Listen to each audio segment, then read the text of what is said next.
अहंकार इंसान का पतन की मूल कारण होता है। जब इंसान जीवन में कुछ बड़ा करता है तब वह सोचता है कि उसे और किसी की जरूरत नहीं है, जिसकी वजह से उसके अंदर अहंकार है जाता है और उनका पतन की कारण भी होता है।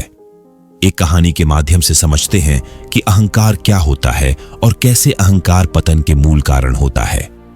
कहानी को ध्यान से समझना, तभी आप समझ सकोगे।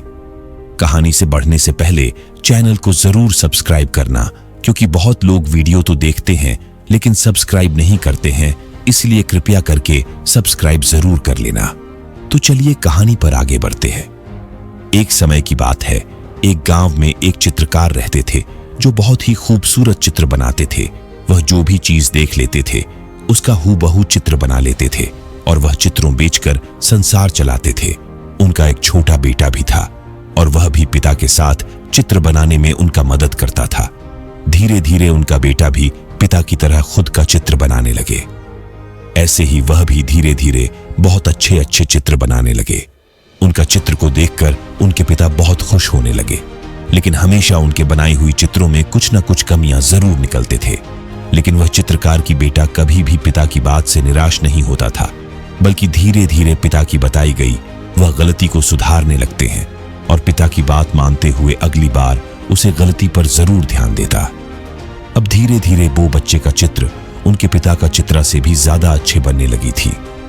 फिर कुछ समय बीतने के बाद लोगों ने उनका चित्र को ज्यादा दाम में खरीदना शुरू कर दिया और उनका पिता का बनाए चित्रों को लोगों ने पहले की दाम पर ही खरीदते थे।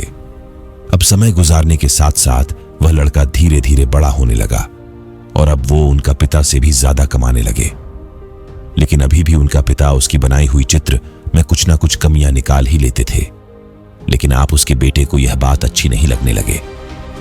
एक दिन ऐसे ही उसके पिता जब उसके चित्रों में से गलतियां बताने लगे, तभी लड़के ने गुस्से से उनके पिता से कहा कि आप मेरी चित्रों से गलतियां निकलते हैं, जैसे कि आप मुझे भी अच्छा चित्रकार हो। आपको पता है ना, मेरी बनाई गई चित्र आपसे ज्यादा दाम में लोग खरीदते हैं और मेरा चित्रों का भाव भी ज्यादा है। इसका मतलब यह हुआ कि मैं आपसे ज्यादा अच्छा चित्रकार हूं, इसलिए मुझे लगता है मुझे आपका सलाह लेने का और जरूरत नहीं है, आप जा सकते हो। यह सुनकर उनके पिता बाहर से चुपचाप चला आया। उसे दिन की बात से उसका पिता उसको कुछ बोलना ही छोड़ दिया। ना तो वह आप कमियां ढूंढते थे, ना ही वह उनका चित्रों को देखते थे। कुछ दिनों तक वह लड़का अपने चित्रों को खुशियों से बनाते रहे, लेकिन कुछ समय बीतने के बाद उसे एहसास हुआ कि लोग उनके कामों को इतनी तारीफ नहीं कर रहे हैं जितनी पहले करता हुआ आ रहा था, और इसी वजह से उनके चित्रों के दाम भी धीरे धीरे गिरने लगे। लड़के हताश हो गया। उसे उनके चित्रों में कोई भी कमियां नजर नहीं आई जिसे सुधार कर फिर से वह चित्रों की दाम को बढ़ाने में सक्षम हो।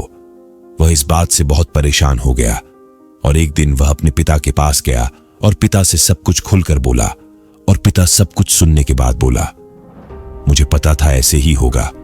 इतना दिन से जो तुम कर रहे थे, इनको ही अहंकार कहता है। मैं चाहता था कि तुम्हारे यह अहंकार एक दिन जरूर टूटे, इसलिए मैंने तुमको कुछ बोलना ही छोड़ दिया था, क्योंकि मैं चाहता हूं कि तुम खुद यह बात समझो कि जब इंसान कुछ बड़ा काम करना सीख जाए तो उसके अंदर अहंकार हो जाती है, जो यह उसका पतन का मूल कारण होता है। इंसान हर बार समझता है कि वह जो करता है वही सबसे श्रेष्ठ होता है। असली में जो काम वह करता है उसके अंदर कोई भी काम या उसी नजर नहीं आता है, बल्कि दूसरे को वो नजर आता है। और यही मैं तुमको इतना दिन से समझा रहा था, लेकिन वह तुम समझे नहीं और तुम्हारे अंदर अहंकार भर गया, जो तुम्हारे पतन के कारण बने हुए हैं आज। इसलिए जीवन में कभी भी अहंकार मत दिखाओ। यह सुनने के बाद उनका लड़का समझ जाता है कि उनके पिता का कितना जरूरत है उनका जीवन में, इसलिए वह फिर से खुशी खुशी दोनों मिलकर चित्र बनाने लगे। स्टोरी से क्या समझा कमेंट में जरूर बताना। जीवन में जो काम कर रहे हो वह हर वक्त ध्यान से करो, लेकिन उनका घमंड या तो अहंकार मत दिखाओ। यही जीवन का मूल मकसद है।